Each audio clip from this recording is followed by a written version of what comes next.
सध्याच्या युगामध्ये ना मित्रांनो, सल्ले देणारे आपल्याला पावलोपावली भेटते, आहे का नाही? पण तो सल्ला आपल्याला योग्य आहे, नाही आहे, हे कोणी ठरवायचं?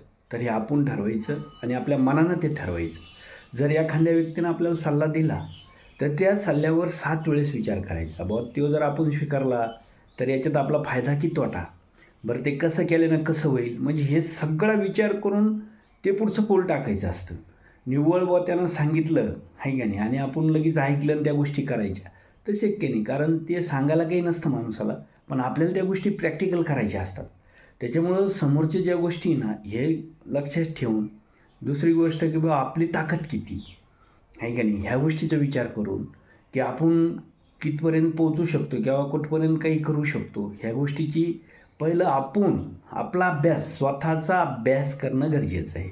हे की नाही? ते पुस्तकाच्या खाली येतं ना स्वाध्याय, म्हणजे स्वाध्याय म्हणजे काय? तर स्वतःचाच ध्येय, म्हणजे स्वतःचा अभ्यास करायचा की आपल्यामध्ये आपण काय करू शकतो, आहे का नाही? म्हणजे एखादी गोष्ट जर ठरवायची असेल, बाबा ती ठरविताना आपण पक्का विचार करायचा की ह्या गोष्टी आपण जर ठरवली आता समजा, तर आपल्याला तिथपर्यंत जाण्यासाठी काय काय गोष्टी कराव्या लागतील. तर हा विचार आपण आपल्या मनातून तो करायचा. आणि दुसऱ्याचं ऐकून जर केलं ना मित्रांनो, तर कधी कधी पश्चाताप होतो.